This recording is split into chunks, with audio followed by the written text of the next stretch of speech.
Welcome to, this is the writing MFA talk, so hopefully you're in the right space. Let me make sure my clicker works. Just to start with, I want to pay my respects to the Bidjigal, Gadjigal, Darrell and Durag people. That's the land that NIDA's on today, and to acknowledge their very, very long storytelling tradition that they have used to encapsulate the knowledge and the wisdom within those stories that have cared for the land that we all benefit from. And it's a huge privilege to work at NIDA and to, in some small way, contribute to that tradition of storytelling. Also, welcome to any First Nations people in the room today, and also acknowledge that we're on land that was never ceded. So I'm going to talk through the course today. I'm going to do, to start with, I'll give you an overview of the course itself, and then we've got two current, very almost finished students down here, and they'll come up and we'll do a bit of a Q&A afterwards. So please think of lots of nice questions for them. They have given up their Saturday, one of their few remaining writing days before they have to submit their major work. I'm Joe Hepworth. I'm the course leader of the dramatic writing course at NIDA. So I'll get straight into it. So I'll give you, first of all, big picture overview of the course. It's an 18-month full-time course. It's on site at NIDA. We do a little bit of stuff online, and I am playing with the idea that the final 6 months technically could be done remotely and just coming back for the occasional in class, because most of that last 6 months is spent writing. But technically it's a full-time on-site course with lots of flexibility built in. It's a 38-week-a-year course, but lots of writing in between. I like to remind all of the students that we don't have breaks, we just have non-teaching periods. In other words, that they continue to write throughout those periods. We're 40 hours a week, Monday to Friday, but only about 3 of those days are in the building, and the other average 2 days a week is writing on your own projects. I will not go into fee help and scholarships available because I'm not qualified to give financial advice, but there are people qualified to give financial advice out in the foyer, both on scholarships and on fee help. What I would say about the scholarships, though, is we do have some amazing scholarships, and we would like to see them be as competitive as possible, so I'll definitely check out our scholarship pages. New scholarships are announced all the time. We are raising new scholarships and funding for scholarships all the time, so keep checking that website. Last year, and in fact the last couple of years, our kind of headline scholarship was an Amazon scholarship that was $50,000 for a student to do the course, and that obviously was hugely beneficial to those recipients. I might actually stand this side because I'm probably blocking your view. Okay, so just some, I guess, what is our approach to teaching writing? There's a few key things here that I think really characterize the course and what's important to us in terms of how we feel we can best develop writers in that kind of short 18-month period. So the first thing is in small groups. We work in small groups because I think the best way to develop your practice as a writer is to write and to get feedback, and it's a constant weekly process of writing feedback. On usually most projects that we do, we work in groups of 4 people to a tutor, and those tutors are generally writers or people who work within development or dramaturgs out in the industry. I'm the only full-time teaching staff on the writing course, and that's because we bring in lots of industry professionals to work in those small groups. A rigorous focus on craft, that's really important to us. When I speak to whether it's artistic directors in theatre companies or producers or commissioners, whoever that is that I'm talking to out in the industry, the big thing they're always saying is they want to receive writers with a higher level of craft than they currently have. So we have worked really hard in the last 2-3 years to really embed those craft skills as really the spine of the course that we deliver. That said, I think also one of the roles, alongside craft, is to balance that off with space to explore and to play and to really find, what's known in writing as your voice as a writer. And it's really, why are you the person who's writing this project? Why are you the only person who can write that? And sometimes that takes a little bit of time to find and to try different things and being given permission and space to try different things. So that's what we've tried to do on NIDA. And actually, I think both of you are good examples. So we might test them on that in those questions. But I think good examples of two writers that came in and actually have done a lot of work either finding what their area is or being able to articulate what their area is. One of the things I think is the most exciting, or one of the most exciting things about the course, is we work across multiple mediums. So we are one of the few, if not only, industry-focused course of its kind in Australia that actually works across both stage and screen. And that's really core to our pedagogy. At the heart of that is really storytelling. We are storytellers. And then we look at how do each of those mediums across playwriting, writing for film, writing for TV, and we do a little bit of interactive and immersive as well. How do you utilize those mediums in the best way to harness what is at the core, which is storytelling? Developing an ethical practice and an inclusive environment. In some ways it goes without saying, but I'll say it because it's important. I mean, that's really kind of core to, obviously, not just collaboration and how we work, but also we live in a world where it is rightly important, about who tells what story, and we understand the implications of telling certain stories and how you go about dealing with stories respectfully and the consultation that may be required, and then certainly the collaboration that is required. So we look at that. And then the last one here, which, I think possibly for a lot of the parents in the room, the most important there is we've really focusing on sustainable careers really seriously. It's not a course really for hobbyists. It's not a course for people who are interested in seeing what that's like. It's really for people who want to build a career. And so we do a lot around how you build those pathways or take advantage of those pathways, how you create connections with the industry, how you tell the story of you and not just the story of your project. So we talk a lot about those pathways as well. So they're the kind of key principles underpinning what we do. We do it in this structure. These are our kind of boxes whereby we teach writing. So these top ones here are, I guess, the spine of the course. So we start off with the subject there, Principles of Dramatic Writing, which is basically those core concepts and principles that I'm sure most of you have done some writing will be aware of. They're your character, your structure, your story world, your plot, your theme, all of those areas. And we take each of them one each week, and we look at that applied across stage and screen. What's the same, what's different? We then go through a series of subjects where we apply those kind of basic dramatic principles. What does that look like when you're writing for stage, which is effectively playwriting, writing for screen, which our kind of key outcome there is film, and then episodic writing for TV. In each of those subjects, the writers develop an outline for either a full-length play, a treatment for a feature film, or a series Bible for an original TV show. And then they write the opening 10 pages of those.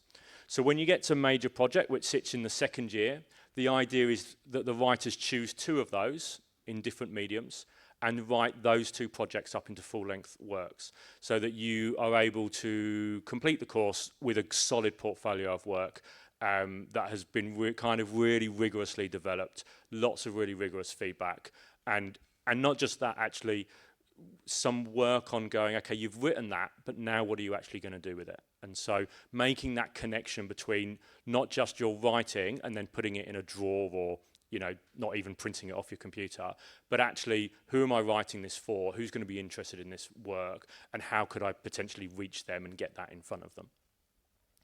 So alongside the spine of that course, we have these subjects down the bottom that run alongside. So story and culture, that's where a lot of that kind of ethical storytelling practice sits that I mentioned a minute ago.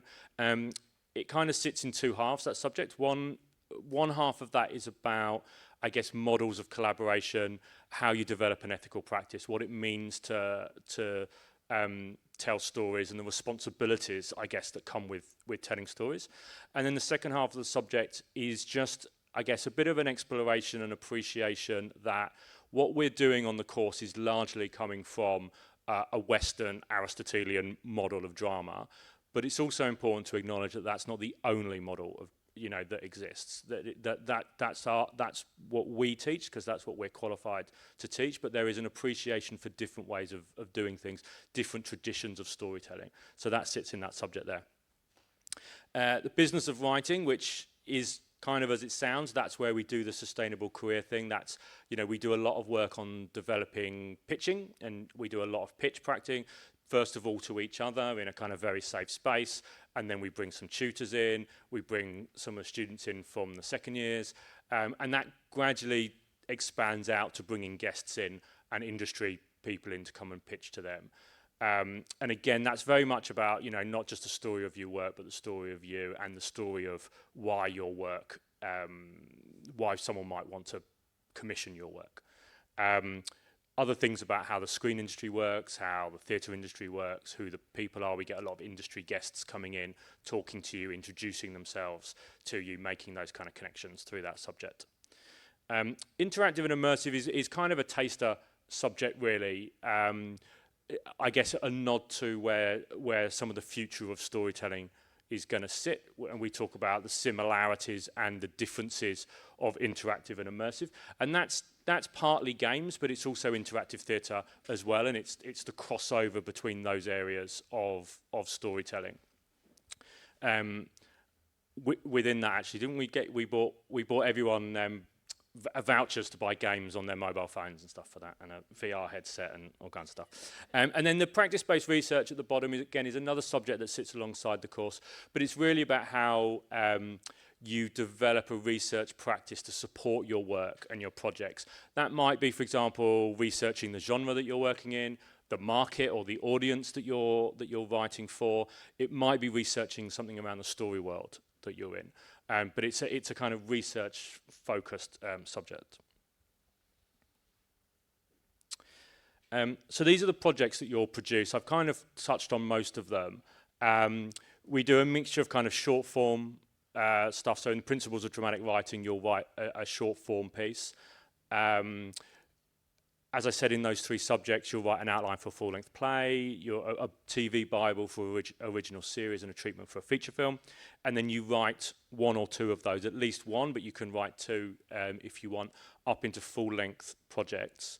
The one I haven't talked about is the episode of an existing web series. What we do is we take a web series. We quite often use something like SBS do a digital originals series, for example, which are a series of kind of 6 by 10 minute web series. We take one of those, we split into two writers' rooms on the course. Each writer's room has a story producer or a tutor coming in and acting as a story producer. And we plot out a second season of that series. We split that season up into episodes. Each of the writers goes away, takes one of those episodes, writes that up, bring them together. We do table reads, etc. So it's really to kind of mirror that experience of working in a TV writer's room. To support that, we also do some training in note-taking, which those of you who will know anything about TV and getting into TV is a really common way into the TV industry. So we do some kind of skills building around that. We bring some writers in, some quite experienced TV writers in, to do again a kind of mock writer's room before we do that exercise. So they will, I think last year we did an imaginary second series of Beef, I think, and then the year before it was like White Lotus. But we do that and we brainstorm that, and then all of the writing students sit around and they practice their note-taking, ready to kind of hopefully go into a TV writer's room in that role. We do a couple of other collaborations with other courses. That changes every year. This year we're doing For us, it's a visual storytelling exercise where we write a 2 or 3 minute script, and we work with the props and effects students who build these amazing, incredible models. In fact, I think you'll see some of them. They're down the making corridor if you go down on one of the tours. And they make it into an animation, so they animate that short film. And then the other thing that we're doing this year is a dramatic podcast with the technical stage management students in their sound component. So they basically sound design.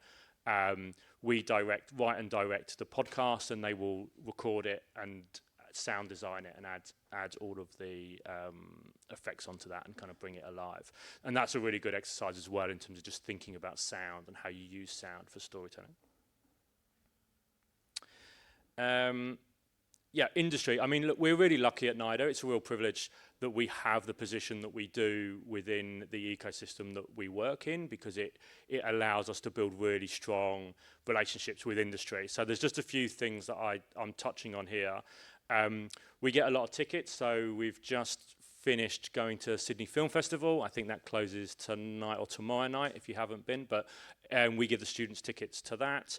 The theatre companies, Griffin and Belvoir particularly, we regularly go and see stuff and discuss that work in class, so we have these kind of shared reference points of work that's being made. Pitching I've talked about. We do a lot of pitching, bring people in to practice our pitching. We're assessed on pitching and pitch meetings generally. We've got a few collaborations at the moment. So the Australian Writers Guild, for example, they hold the Augurs, their awards here at NIDA, and we all go to that award ceremony, have a good relationship with them.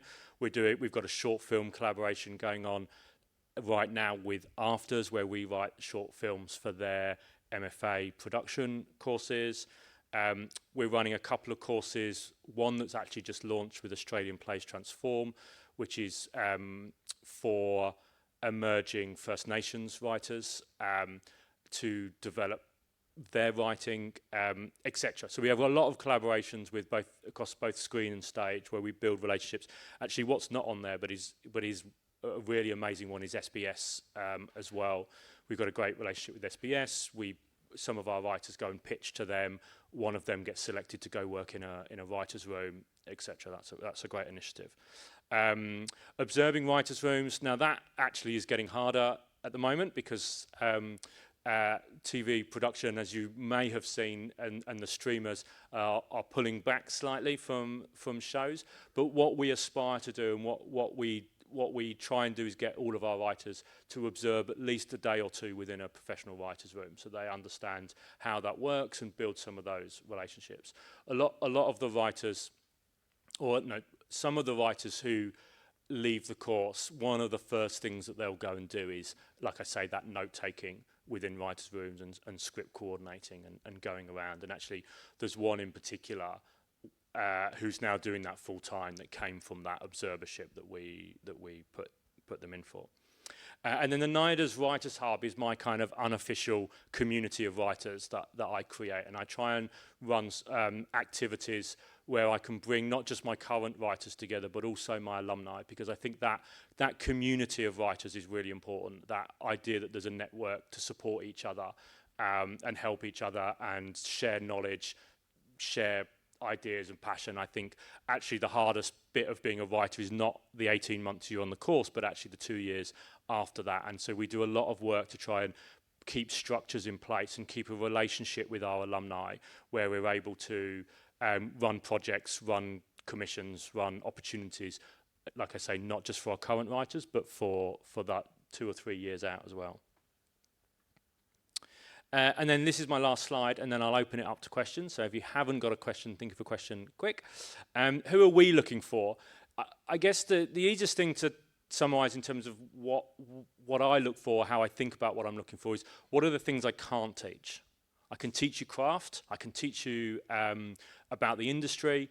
I can teach you a lot of the things that we've just been through. What I think is harder to teach are these things here. So obviously people who are committed, as I said, it's not a course that's designed for a hobbyist course. It's designed for people who want to build a career. And I'm sure Taylor and Morgan will both say that it is a lot of work. It is hard work, and I do work the writers pretty hard. So I think that idea that you're committed to that is really important.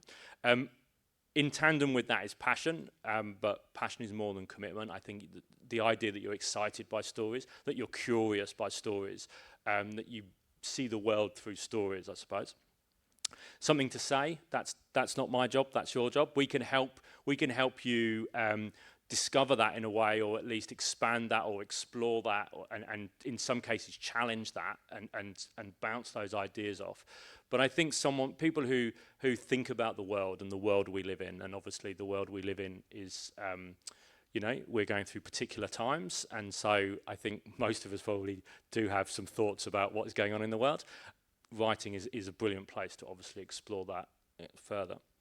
We're looking for diverse voices. Again, I think of this as much in terms of, often the stories that are most interesting are the ones that are least told.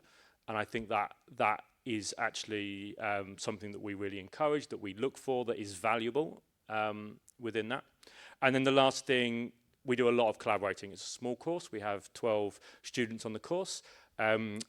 We spend almost every day together in one way or another. So the idea that we collaborate, I always think every year it's like starting a new job, because I have 12 new work colleagues every year, and we sit and we talk about stories, and again, it's a huge privilege, but it requires collaboration. So that's my presentation, that's my slide. So what I'm going to do is bring up Morgan and Taylor, if that's okay. You grab a seat, I'll go over this side. And we'll open it up to any questions, if you have any. We've got a roving mic as well. Bridget will athletically sprint over, jump over chairs, and get a mic to you if you've got any questions. Anyone got any questions to starters? Or online as well. Oh, yes. And welcome to everyone online. I should have said that at the start. Any questions? Yeah, thank you. We got Bridget, just a question over there. No, who was asking a question, sorry? Were you asking a question? Yeah. Just here. So, and then Bridget, it was just two back in the blue after that. Oh, hello. I was wondering if there was any portion of the course that teaches you adaptation from previous text to screen or play. Yeah, we do a bit of that. We don't do loads specifically. We do a bit of that in terms of the craft. I think what we're interested in, like I say, is that underlying storytelling. So because we look at a lot of plays that have become films, for example, or plays or books that have become, like we look at the underlying storytelling, and then we look at the medium in which you're using it. So although in some ways we don't, I think we only have one session labelled adaptation, for example, I would say the principles is embedded within the idea that we're a dramatic writing course, and therefore it's about storytelling and looking about how you tell stories across different mediums. So the idea that you would take a book and then move that into a film or a TV show should be a fairly natural extension of what we're teaching on the course. Yeah. Great. I was just wondering, like, what sort of like undergraduate course you recommend taking to then pursue a master's in great question. What undergraduate course did you both do? I did the Bachelor of BPA, so Bachelor of Performing Arts at WAPA about 8 to 10 years ago. So yeah, I came from a performance background, and I did my undergraduates in media and philosophy and English in Adelaide. So. Yeah, it really, like, everyone has such a different undergrad background. I think it just depends what you're interested in. Like, I think people that have done a course previously that isn't necessarily all about writing as well, it's a super valuable life experience and skill to have, and you bring such a different kind of vibe to the room and experience. I don't think there is one. No. Yeah. Do you remember some of the others in your cohort? Some of examples of Ben did law. There's a few people with law degrees. Yeah. Ruby did an arts degree. Yeah, I think it's all really. Some people did theatre and film. I think what I would say is, I'll stand up again so I can see. I think what I'd say is beyond the technical skill of writing, we're interested in people. Right? Writers generally, we're interested in people. And that could be through a history degree, it could be through a social work degree, it could be through a psychology degree or philosophy degree. There's a lot of ways into thinking about people and exploring people, but also politics or, not just people, I suppose, but the world that we live in. In some ways, as an undergrad, having that slightly different dimension or interest is quite useful coming in versus, like I did a undergrad degree in film and literature and then I did an MA in screenwriting and that's pretty much all I know. It's like that's my world. Whereas other people can bring other aspects in or interests in. We do get obviously a lot of people who come in with a theatre degree, often a theatre making or a theatre history degree or a film writing degree. But I would say beyond those two, there's probably more people coming in without those two. What people do have though, the application for the course, you submit 3 of your own writing samples. And the reason why we ask for that is really less important than your degree is what is your writing like. And we're lucky within writing, unlike maybe some of the other disciplines like directing, like it's difficult to record that and for stage particularly. Whereas for writing we ask for your scripts, and if your scripts are great, regardless of what your undergrad degree is, there's a route in. But I think that to get your writing great often takes, people, even if they haven't had a directly writing related undergrad, they will have done a course either with, there's a lot of courses, for example, Australian Theatre for Young People do a lot of really great schemes. I think you've both done, you didn't, but you have done the Australian Theatre for Young People course. Other theatre companies dotted around, run their own little courses. So usually within people's CV, they can demonstrate that they've been trying to get, take up opportunities in writing at different places. Again, most universities have amateur theatre groups, and some people demonstrate it through working with their university theatre group. We've got a question from online. Yep. Would NIDA consider offering an MFA style writing course on a part-time basis? Very good question. We would consider it and are considering it. We don't, unfortunately, currently. There are some challenges around that and why, which I won't go into now, but yes, we are looking into it, but not currently.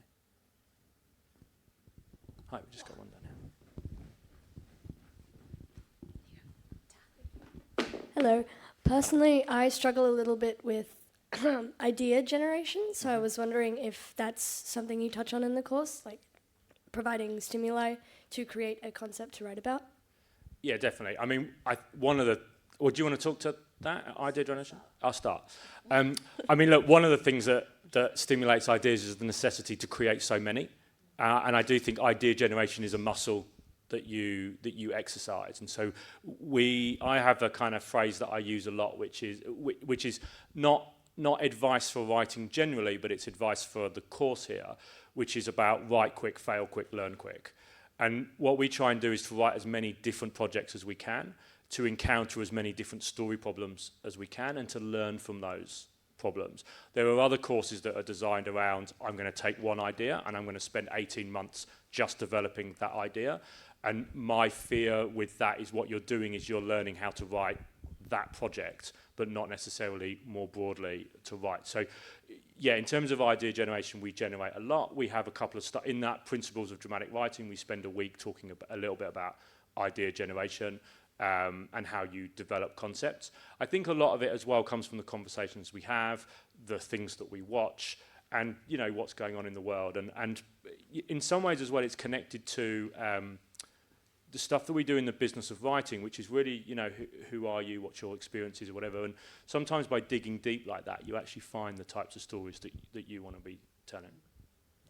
How do you both come up with ideas? Being mentally ill. Sorry, joke. I think Joe's kind of touched on this, but in the course you really are kind of made to know what your voice is and things. And then from that, I think emerges, you kind of know what the sort of themes and types of characters and types of stories, I mean, for me personally, like to tell. So then that way, because if you've always kind of got that lens, like mine is being really inappropriate, that's my lens, then you can kind of apply that to whatever story you're gonna write, and I feel like you will come up with lots of ideas through that. Yeah. And it's through listening, because you're always pitching your ideas. Like for every theatre, TV, whatever, you have to come already with 3 concepts to pitch to everyone, and then out of those you pick one to then continue to make a treatment. And that it's really hard to come up with 3 concepts to pitch for something in like a few weeks or however long. And I think like the necessity of that really helps, because you just have to come up with something. And then also hearing everyone else's pitches for their concepts also triggers ideas that you might have. And yeah, it seems really daunting when you're sitting like alone, like for the application, having to come up with 3 full page outlines for film, TV, play. But when you're kind of more actively engaging with other people who are writing, you're reading more writing manuals, you're reading more plays and seeing more things, it just becomes a lot easier. And I was someone that also found it hard to kind of like, I was like, I've got like 2 ideas. I've only ever had 2 ideas for something, but you find that it becomes so much easier and you become more curious. I think part of that coming up with why I think I see it as a muscle is so much of the challenge of coming up with ideas is shutting that part of the brain down that is telling you that it's not very good. It's actually not the coming up with ideas, it's the coming up with what we would consider good ideas. Sometimes you need to explore an idea before you know it, whether it's going to be good or not, and not listen to that little voice that shuts it down. I'm going to just ask a broad question to you both. What would you say were the main things that you've both got out of the course, being on the course? For me, it's the working under pressure and the quick turnarounds. Like, it is a really intense course. I think it gets harder and harder, and the time pressure gets stronger and stronger as you go. But the idea that, you know, you have a week to rewrite a treatment or come up with like write a whole treatment for your idea that then you present to your group, lets you know that you can actually push out work faster, and it becomes less of this, it's demystifying the whole, I can only write when I'm struck with inspiration, like I'm not in the mood. It's just like, no, you just have to sit down and do it like any other job. Also the business of writing section, which is all about, like Joe says, basically the business of writing, like the networking and how you market yourself and things, is kind of like 80% of your job, and 20% is the writing of it. So setting you up for learning how to network, always applying for things, and the other one would definitely be the craft aspect, because although it feels pretty rigid when you're learning about structure, and it feels like maybe stifling for your creativity to try and like get things into this form, it's incredibly helpful, even if you later choose to stray from it a bit, as a diagnostic tool for like, if you don't know why your play or your film isn't working, and like it's just something isn't right, kind of going through structure, like act structure, character things, can really help you figure out why it isn't working. And I've found that like it's the most valuable thing I've learnt. Yeah, plotting.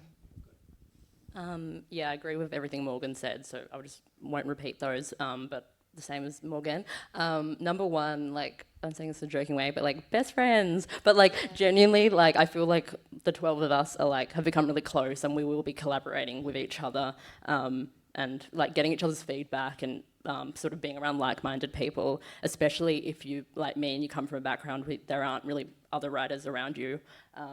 It is. You're from Adelaide, I'm from WA. Yeah, exactly. We're both from interstate, so yeah, it's really nice to build that community, but also even from the business side to build that community. And the second thing is sort of knowing how to pitch yourself, and like kind of like, I know we keep talking about it, but finding a unique angle. I don't know if you feel the same, but I didn't really know how to talk about myself as a writer before I came into the course. And yeah, Joe's really good at like funneling down on that with us. Forcing you to introduce ourselves, and introduce yourself to every single person in the room. Yeah. Yeah, and when Taylor says inappropriate, what she meant was inappropriate humour. That's what we found when we dug deep with Taylor. That's what we found. Yeah. Jokes. Yeah, inappropriate jokes. Any other questions in the room? Get a couple more, great. I was just wondering, do you have any graduates that come out of the program that pursue further study, such as PhDs? Yes. we do. Not in the last couple of years. Actually, Taylor, you want to do it. That's one of your things on your list, actually, isn't it? Yeah, but I don't know how relevant it is because not in creative this. writing. So Yeah. Look, we do. What I would say is it is an MA by practice, which is a different thing to MA by research. We have that research project, which is enough to kind of give people some grounding. I think that if you know you want to do a PhD, it might be worth. It's more something where you would ask a university who does doing the PhD, look, what do you think, to make sure that. But my understanding is that they've restructured a little bit how PhDs work anyway, so that you're not doing a PhD or not doing a PhD. You can do some of the research subjects in order to get on. So it actually makes it easier to do a practice-based MA and then still go on and do a PhD. But yeah, there's a couple of people, one of which actually has now comes and teaches on the course as well, with PhDs, yeah.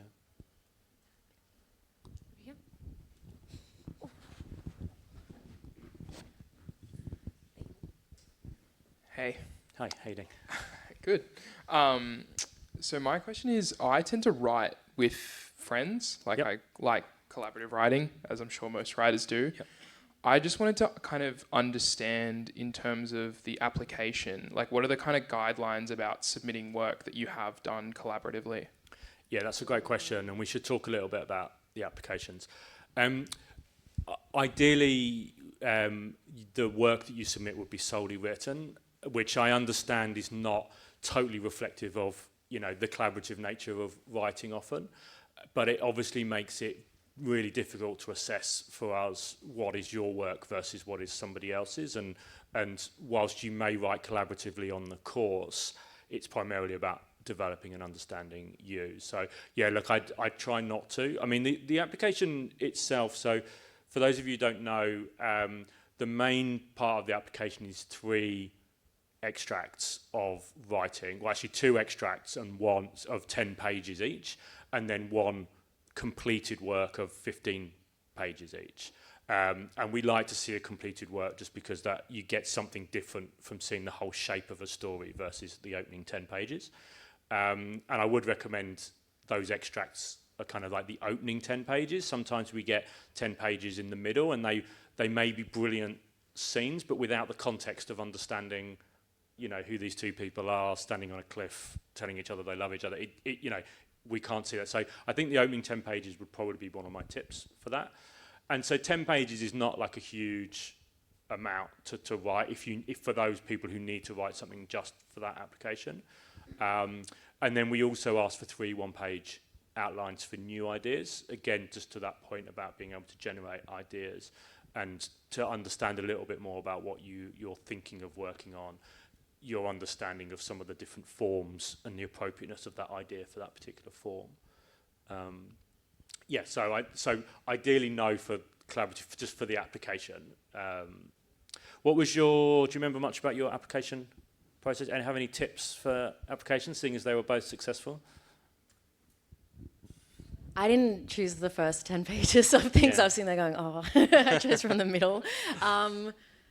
I actually spoke to people who had done the course or were doing the course and asked them kind of what that was like. The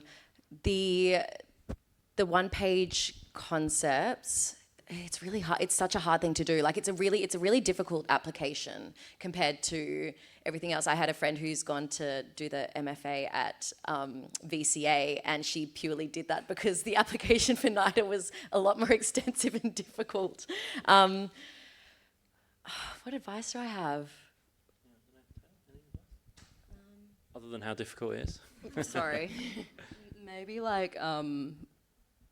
I guess it's fine because I got into the course, but I think maybe you'll disagree with this, so I'm not sure if this is true or not, but showing, even with the ideas, a variety of screen and stage, is that, would you say that? I suppose, what we're looking for, and I think I'm not sure I would characterise it as a difficult application, but it is substantial, it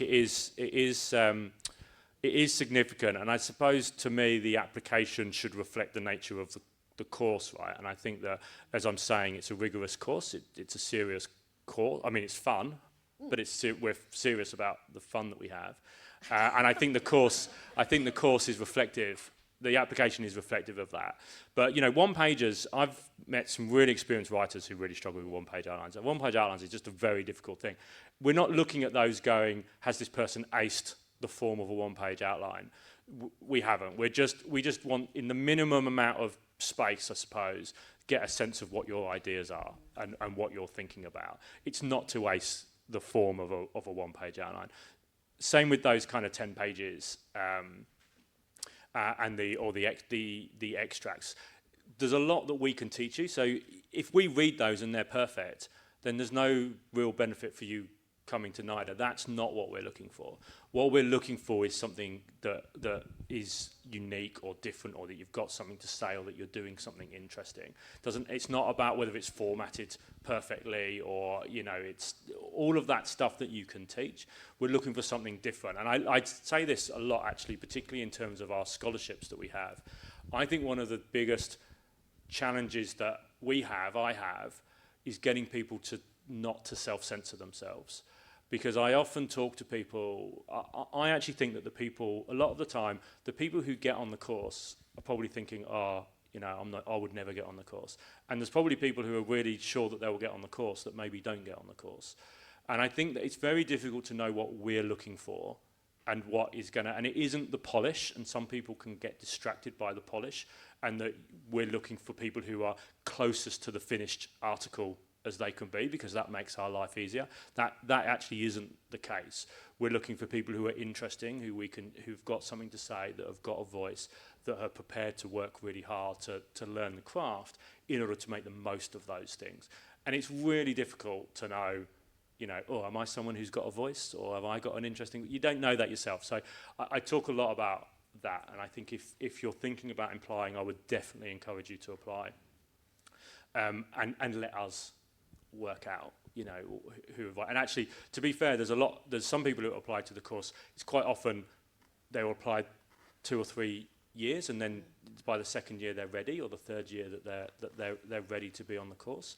And there's other times where it's not necessarily they're not a good writer, but maybe there's another course that we think is better suited for that. Right. For example, if you're not that interested in working across different mediums, that's so core part of our course.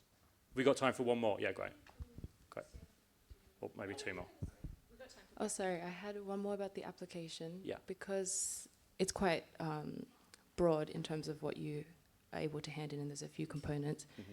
Would you recommend showing a variety of your, if you do feel like your writing practice is a bit more diverse, or you experiment, would you recommend something more traditional, something more experimental, something, I don't know, that you come up with more recently? Yeah.